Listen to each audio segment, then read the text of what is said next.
presentes e virtuais, vamos continuar nosso estudo do Evangelho segundo o Espiritismo, que completa neste ano 150 anos de existência.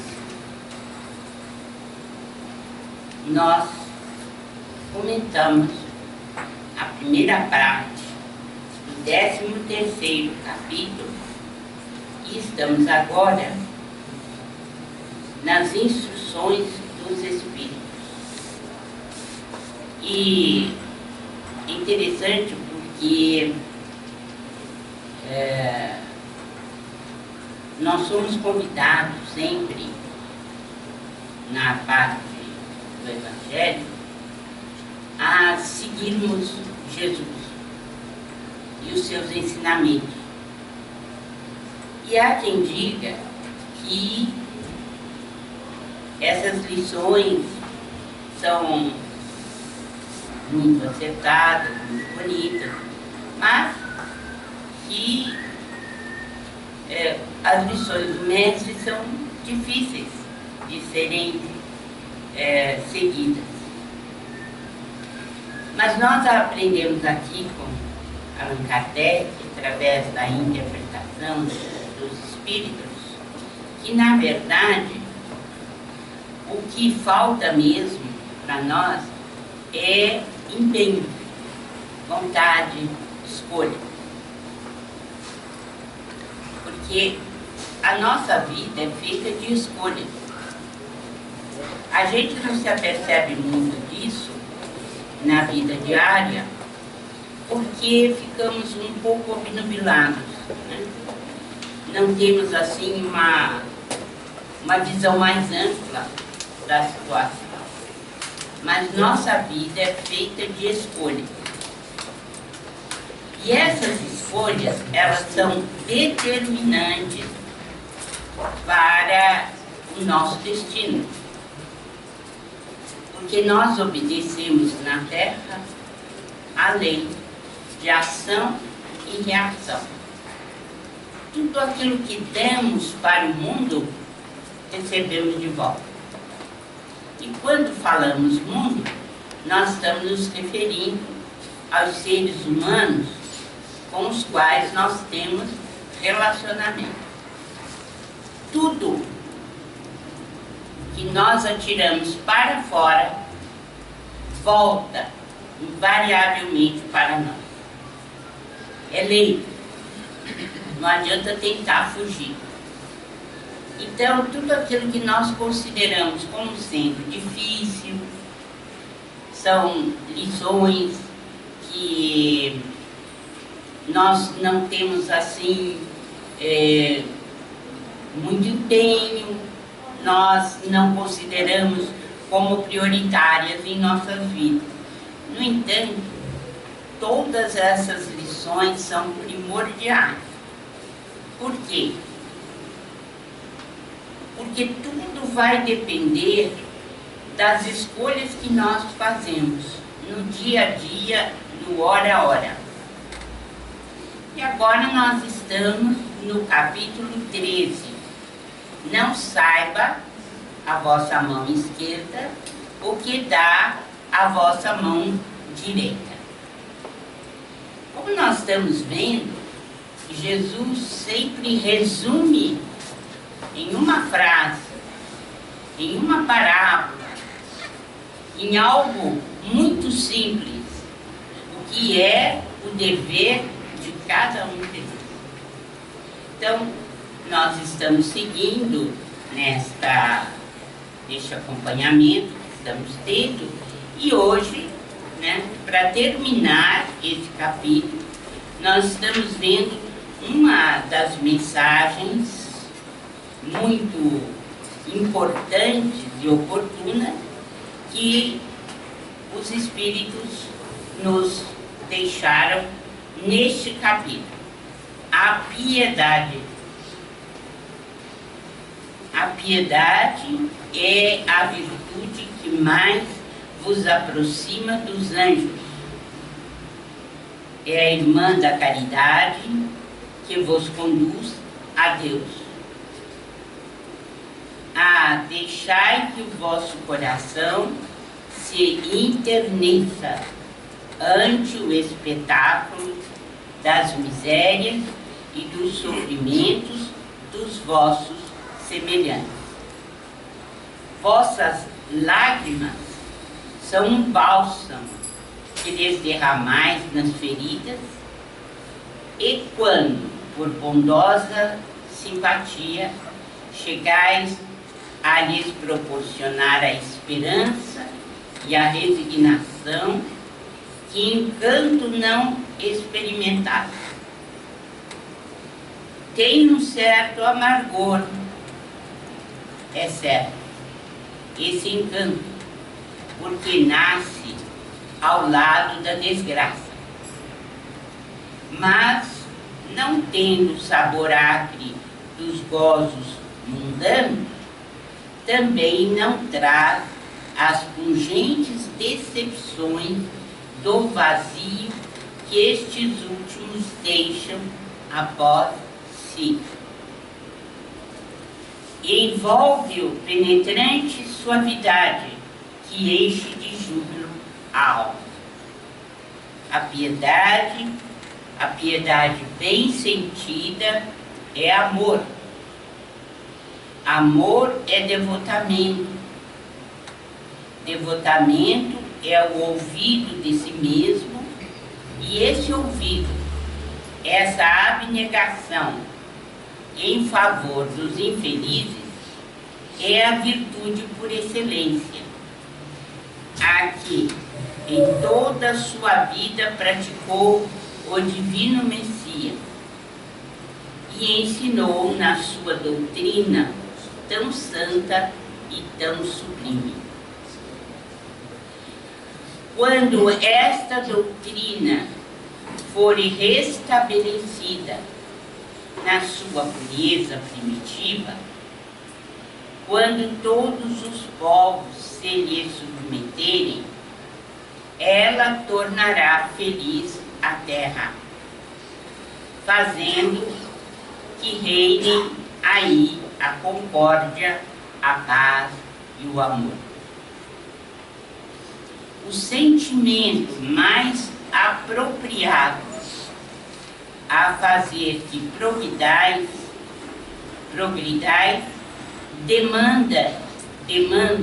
domando em vós o orgulho e o egoísmo, aquele que dispõe vossa alma à humildade, à beneficência e ao amor do próximo, é a piedade. Piedade que vos comove até às entranhas, à vista dos sofrimentos dos vossos irmãos, que vos impele a lhes estender a mão para socorrê-los, e vos arranca lágrimas de simpatia. Nunca, portanto, abafeis nos vossos corações essas emoções celestes. Não procedais como esses egoístas endurecidos que se afastam dos aflitos, porque o espetáculo de suas misérias lhes perturbaria por instantes a existência álacre. Temei conservar-vos indiferentes quando puderdes ser úteis.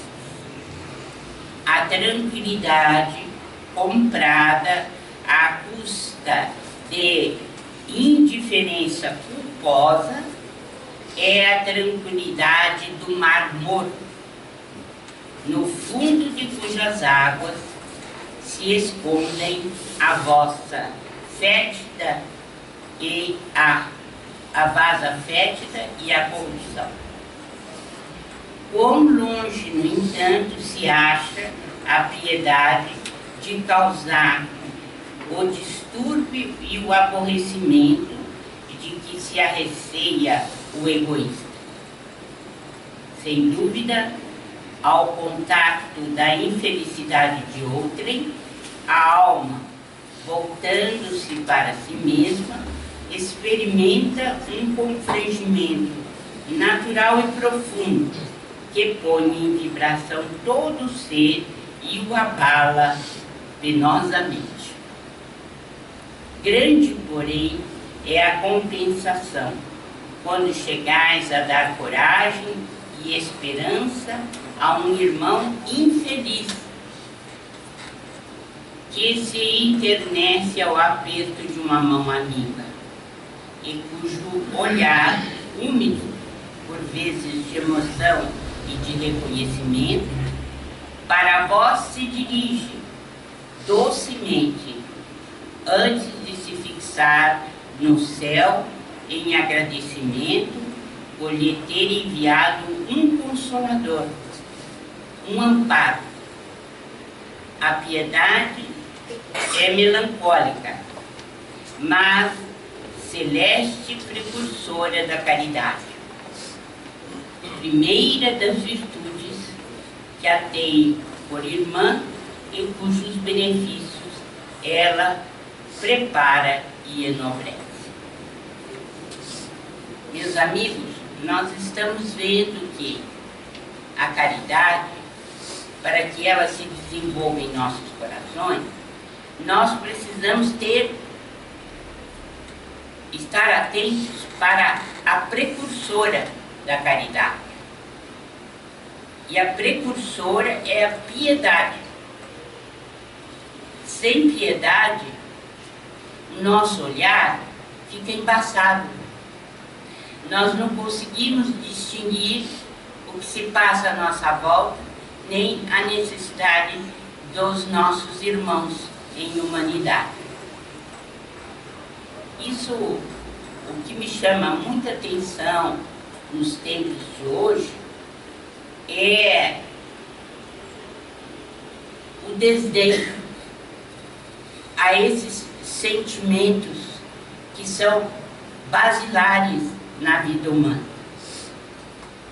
Se você assiste um filme hoje, em geral eles são dedicados à área masculina, me desculpem os homens, mas tem muita ação, muito carro, muita moto, muita coisa que vai, que vem, uma luta desenfreada nas ruas, em todo lugar, que não leva a nada, e que no fim termina num tiroteio formidando, e que morre todo mundo, menos o mocinho. E você passa o filme todo, se vê, nem paciência eu tenho para ficar até assistindo isso daí, mas anoto aqui e ali uma coisa e outra, você não vê um olhar de piedade, nada, de nenhum personagem. Pelo contrário, né? Então, os bad guys, que eles chamam nos Estados Unidos, que são os homens maus, na verdade, você não distingue, não sabe de onde eles estão. Ora estão do lado dos mocinhos, ora estão bem bandidos, mas você confunde tudo, porque a violência é tanta que você fala, mas para chegar a esse resultado, né, é preciso matar todo mundo dos bad guys. Aí você percebe que todos que mataram os bad guys são mais bad guys do que os bad guys, não é? Porque foi uma coisa horrorosa, uma carnificina, um desastre horrível. E agora tem umas piruetas que eles fazem com carros para atingir o helicóptero, e do helicóptero cai não sei aonde. Eu fico pensando, depois de 2 horas e meia de ver tanta barbaridade, o que será que se passa na cabeça dessas pessoas, né? O que é que eles vivem de fato, né? Depois de 2 horas e tanto sem um único olhar de piedade para nada, nada. o que eu tenho comentado aqui, a cultura da vingança. Né? Infelizmente, o país do norte, nossos irmãos tão inteligentes, que têm assim, uma contribuição formidável na área da ciência, em outras áreas, mas se você for verificar, é tudo na base da vingança, né? Sem nenhum desenvolvimento de piedade, nada. E aquela sensação de que a justiça foi feita, os bad guys morreram, e sem se perguntarem se eles não estarão nas costas deles, assim que desencarnar, como obsessores. Porque a questão da sobrevivência, da imortalidade, é uma questão que não é perquirida, não é estudada, não é trazida à tona em nenhum momento, para se saber que o ódio para nada leva, a não ser para se tornar mais terrível ainda, com a vingança que se prepara do outro lado da vida para este. A gente vê então o acerto de Allan Kardec, quando ele coloca essas mensagens. Vocês viram aqui, no desenvolvimento de Miguel, que é o espírito protetor, que deu a comunicação em Bordeaux, em 1862. Vejam bem, 150 anos se passaram e, no entanto, são autenticamente vivas essas mensagens e dos nossos dias. Né? Não se ultrapassou em nenhum momento, né, a realidade da vida corpórea e da vida espiritual, para nos dar como é que nós temos que enfrentar o dia a dia de nossas vidas aqui na Terra.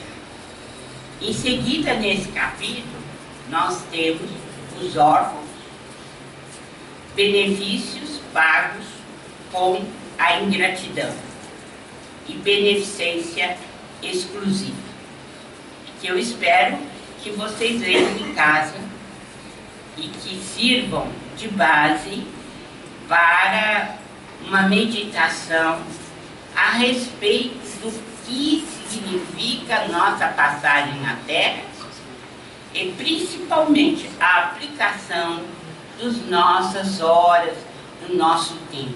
Por quê? Porque o tempo é o mais extraordinário talento que Deus nos deu, né, para nós aplicarmos como seres que estão construindo uma vida espiritual. Eu tenho dito, principalmente nesses dias, né, chamado a atenção daquilo que Emmanuel coloca como essencial para desenvolvermos mais a nossa vida aqui na Terra. E ele coloca como base a intuição. E a intuição, como nós sabemos, e temos colocado aqui nos vários cursos que a gente tem dado, é a primeira mediunidade. A intuição é o sexto sentido que todas as pessoas têm. Quando Emmanuel nos manda desenvolver a intuição, o que ele está, na verdade, divulgando para nós é a necessidade que nós temos de entrar em conexão com o mundo espiritual, a fim de que não ficamos prisioneiros da vida terrena, como se fôssemos viver aqui eternamente. A intuição abre caminho para nós compreender, primeiro, que estamos aqui de passagem. Aqui não é o nosso lugar. Nós Não, absolutamente não temos na Terra a nossa morada definitiva. Segundo o livro dos Espíritos, e está aí para todos nós lermos, o mundo primitivo, aquele que não termina nunca, aquele que está sempre abrindo as portas, é o mundo dos Espíritos. Então, o nosso lar, a nossa vida, tudo aquilo que nós fazemos, na verdade, se reporta a esse mundo que é eterno, primitivo, o mundo dos Espíritos. Então, a nossa passagem aqui é temporária. Nós não viemos para ficar. Então, com o desenvolvimento da intuição, nós passamos a abrir as janelas da alma para receber instruções. De quem? Se os nossos pensamentos forem bons, se nós tivermos o desenvolvimento da intuição, se nós aplicarmos as nossas horas convenientemente,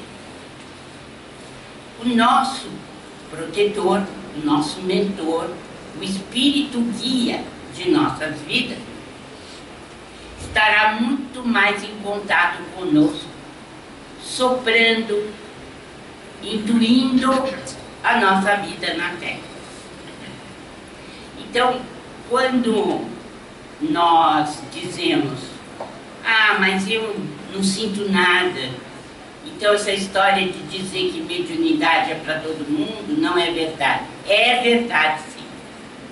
É claro que existem, né, irmãos nossos que têm uma mediunidade que vai se constituir naquilo que nós chamamos, ou que Kardec chama, né, de mediunidade com função definida, com aplicação definida. Então, são irmãos nossos que vieram para exercer a mediunidade num dado sentido. No entanto, todos os seres humanos são médiuns e temos capacidade para receber dos espíritos a intuição de que necessitamos. Então, nós vemos, por exemplo, né, criaturas que a toda hora querem se reportar aos espíritos para que eles digam o que elas devem fazer. Isso não existe.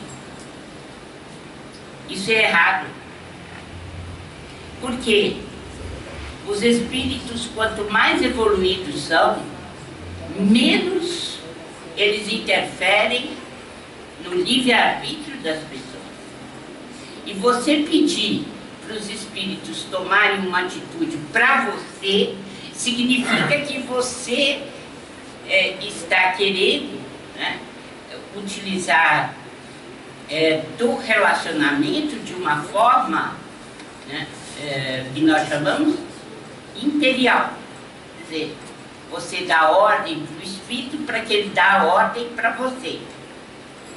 Nenhum espírito que tem uma mediana evolução vai aceitar algo assim, porque não é verdadeiro e não pode ser. Cada um tem o seu livre-arbítrio para agir. Mas será que nós podemos conhecer o verdadeiro caminho a tomar? Aí entra o quê? Os esforços que nós fazemos na leitura sadia, na prece, do nosso pedido sincero de que Jesus nos oriente em determinado assunto para que sejamos construtivos no bem, para que as nossas forças sejam aplicadas para o melhor. E como diz, né, o próprio Cristo, qual é o pai que dá pedra ao filho que lhe pede pão? Se nós aqui na Terra jamais faríamos isso, imaginemos nosso pai. Então, aquilo que é de grande necessidade para nós, espíritos encarnados, aproveitar os talentos que nos são oferecidos. Aplicar esses talentos convenientemente, não só em benefício próprio, mas em benefício da humanidade. E lembrar sempre que aquilo que atiramos para fora volta invariavelmente para nós. É matemático, é da lei. Então, se nós estamos acobertados por um tipo de conhecimento como esse, né, como é que nós devemos agir perante as nossas responsabilidades? Nós temos tido orientações nesse livro, e ele continua aqui, de grande utilidade no dia a dia de nossas vidas. Se nós quisermos continuar egoístas, continuaremos. São escolhas. Nós podemos escolher a vida que nós queremos. Essa é uma prerrogativa nossa. Ninguém pode nos tirar. E ela está baseada naquilo que é sagrado, o pensamento de cada hora, de cada dia. Quem pode interferir no nosso pensamento? Somente quem nós deixar, quem comandar a nossa vida. Do contrário, não. Somos nós mesmos que comandamos a existência. Então, vejam o que é uma diretriz extraordinária que o Consolador trouxe ao mundo. Quando a gente lê aqui os órfãos de um espírito protetor e familiar que deu a comunicação em Paris, que é uma das orientações que fecha o capítulo 13, nós vamos ver que os espíritas começaram a se inclinar para quem? Para os desprotegidos do caminho, para aqueles que passavam fome, para aqueles que tinham necessidade de receberem alimento, roupa, para aqueles que estavam solitários. Então,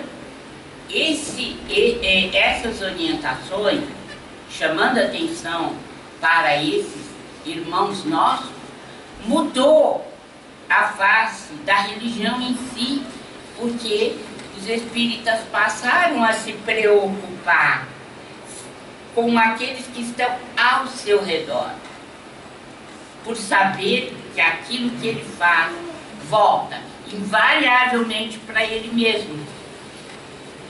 Então, se nós formos ver nesses 150 anos de Evangelho segundo o Espiritismo, e mais o Livro dos Espíritos e a própria codificação, nós vamos ver que o ser humano passou a dispensar ao outro, ao seu irmão, atenção, carinho, piedade, caridade. Então, o Espiritismo era conhecido até bem pouco tempo, ou os espíritas, como aqueles que faziam a caridade. E isso passou a ser um dos traços fundamentais dos espíritas.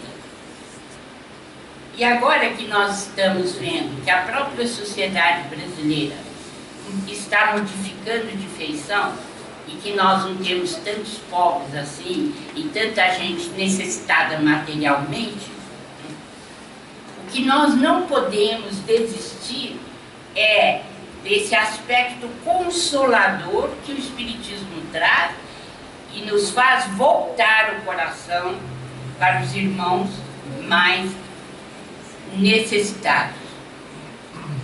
E como irmãos mais necessitados, nós não vemos apenas aqueles que estão necessitados de pão, de alimento, né, ou de roupa, seguindo aquilo que Jesus nos trouxe e que o Espiritismo ressaltou de uma forma assim bastante enfática. Quer dizer, quando eu estava nu, foste me vestir.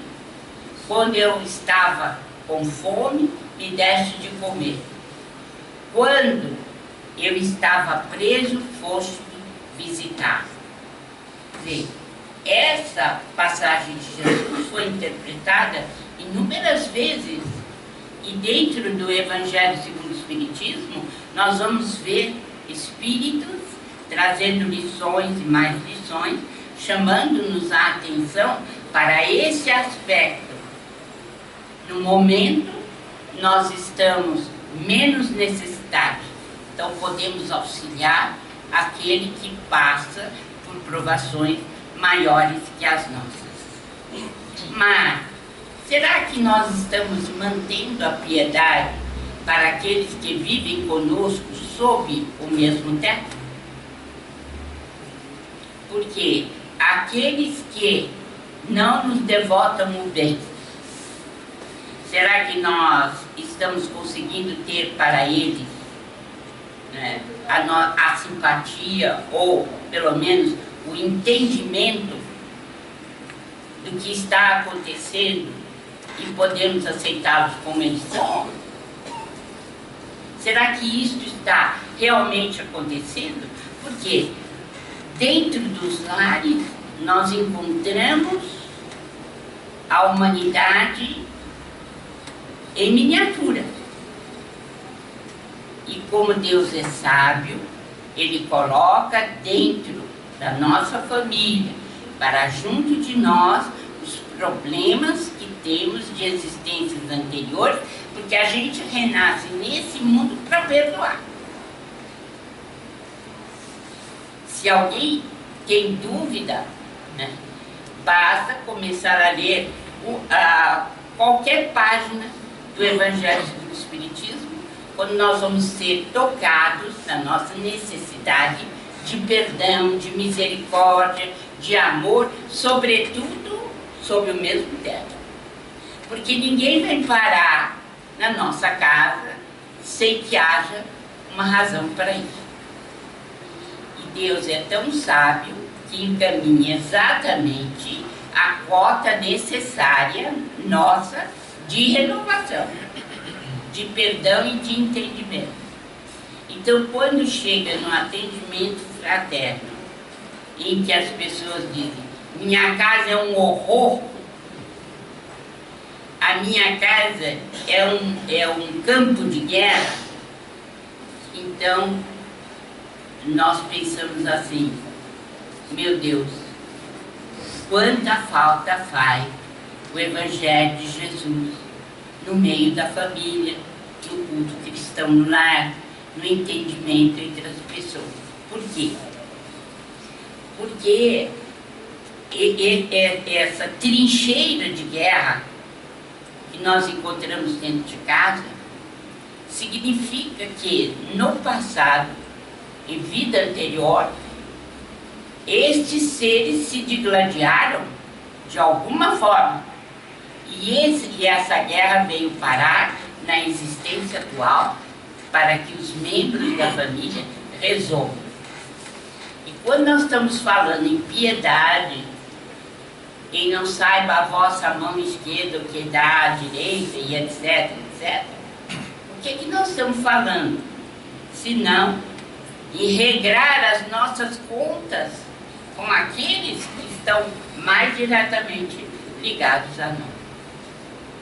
Então vamos analisar essas lições, né, tendo em vista esses ensinamentos que são sagrados e que muitas vezes a gente acha que pode resolver cortando com uma tesoura o nó, quando Emmanuel nos diz que nós temos que desatar o nó, que é muito mais difícil. Então, na próxima vez nós vamos analisar honrai a vosso pai e a vossa mãe. Mas gostaria então de terminar dizendo para vocês que em todas as nossas atitudes é preciso pensar que Jesus tem uma lição específica para nós. E só nós fugimos disso que estamos acostumados a não ter responsabilidade. Mas se tivermos responsabilidade, nós começamos a compreender que a paz do mundo é a paz do lar. E que tudo aquilo que Jesus nos coloca como sendo nossos deveres perante a sociedade, perante o mundo, em primeiro lugar, esse dever é perante a nossa família. Aqueles que estão mais diretamente ligados a nós. E se nós não exercitarmos a piedade, a paciência, jamais vamos adquirir. Porque a má vontade interfere e faz com que nenhum sentimento de misericórdia, de entendimento, de tolerância se faça presente se nós elegemos como fundamental o quê? A nossa falta de responsabilidade perante o clima de pacificação do nosso lar. Então, aquele que mais tem precisa dar o exemplo. E essa é uma questão que nós temos que facear, nós temos que descobrir. De qualquer maneira, nós estamos nos aproximando dos últimos momentos do nosso grupo espírita deste ano. Certamente teremos ainda a semana que vem, mas nós gostaríamos de lembrar que o grande aniversariante desse mês é Jesus, né? E que a melhor forma de nós nos aproximarmos dele é buscando viver essas lições que estão tão bem desenvolvidas neste livro. Que ele possa ser uma companhia constante em nós e que nós possamos descobrir quais são os nossos verdadeiros interesses espirituais nesse nosso mundo. Alguém tem alguma pergunta? Gostaria de falar alguma coisa? Doutor, pode falar. Uma coisa que eu não consigo entender nós não fazemos parte desse mundo, nós somos aqui de passagem. Mas quando nós vamos para a espiritualidade, nós reencarnamos. E isso fica nesse ciclo. Na verdade, qual é nosso mundo? Se a gente sempre está reencarnando. É sempre um mundo espiritual. É sempre um mundo espiritual. Isso está bem claro na introdução do Livro dos Espíritos, né? O mundo eterno, primitivo, é o mundo espiritual. Isso está bem claro por Allan Kardec. Não há como negar. A passagem por aqui é uma tentativa, quer dizer, permanente, de filtragem. Nosso perispírito, ele precisa de colocar para fora as impurezas nessa vida. E nós aprendemos a fazer isso com as provas, com as dificuldades, e principalmente com as doenças. Porque, na verdade, o nosso corpo físico é como se fosse uma peneira, um filtro. E o perispírito joga para o corpo físico o que ele precisa fazer para se purificar. E muitas vezes, né, nós temos que passar muitas vezes, aliás, né, por essa matéria, para poder nos libertarmos desse vício pior de todos, que é o egoísmo. Mas o nosso mundo não é aqui. Mas, na verdade, então, a espiritualidade seria o nosso mundo, né? A gente algum dia vai ter um lugar fixo onde a gente vai ficar e não vai mais reencarnar? Vai. Quando não for reencarnar mais, você escolhe, vai para outro astro, outro mundo. Você não fica aqui, vai aprender em outro lugar. Porque tudo aquilo que você podia aprender daqui, você já aprendeu. Então, por exemplo, é o que eu conto sobre o Dr. Bezerra de Menezes, né?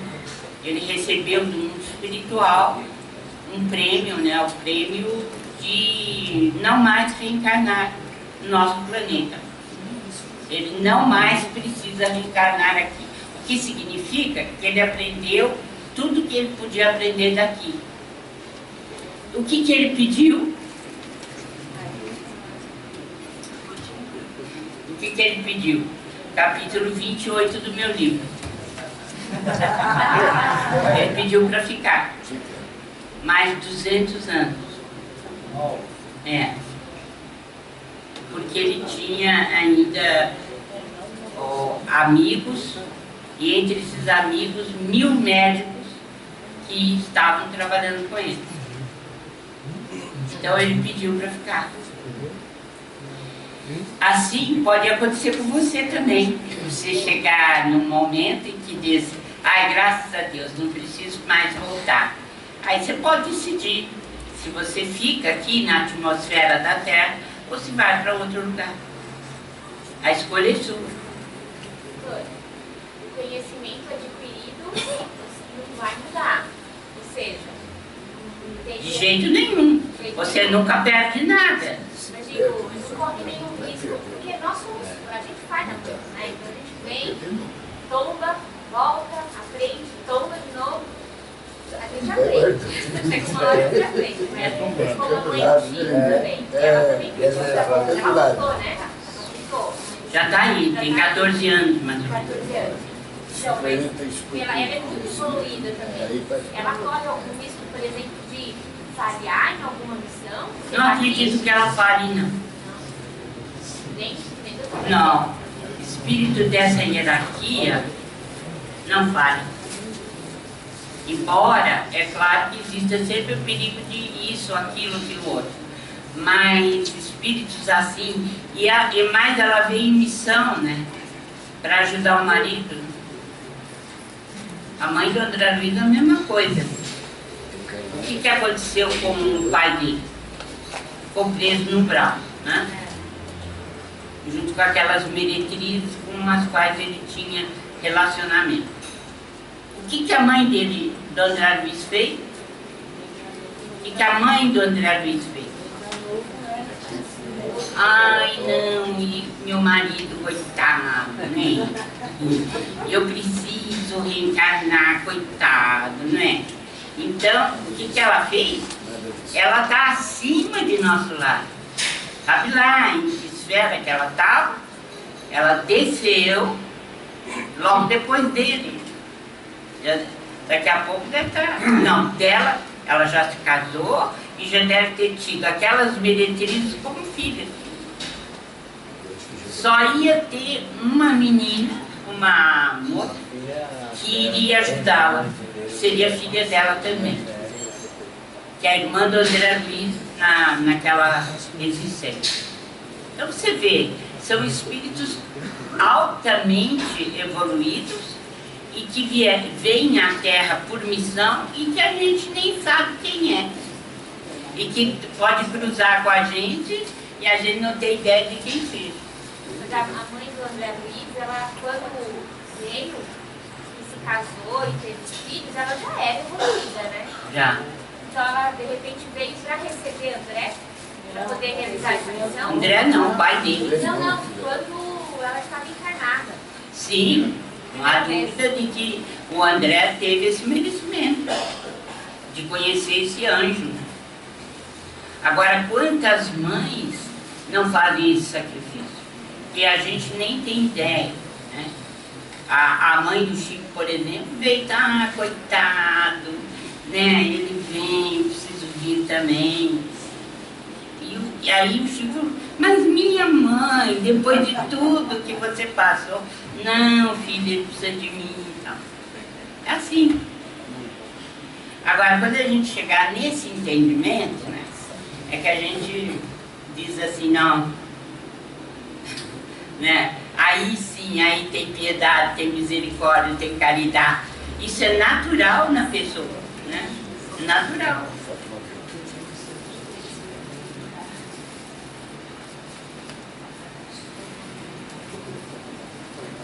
Doutora, eu li sobre o deserto, se não me engano foi a última encarnação, e ele perguntaram aí, espíritos ligados, acho que é Maria Santíssima, se não me falha a memória, se ele continuaria, se ele gostaria de continuar na Terra, né? Ou não. A resposta dele foi clara e objetiva, que ele preferia permanecer na Terra. Ele foi consultado. Você precisa ler o capítulo 28 do meu livro. Lá está tudo explicado. Lá está tudo explicado. Inclusive o que ele conversou com a Rainha Santa. Tudo está lá. Verdade. Vamos trabalhar.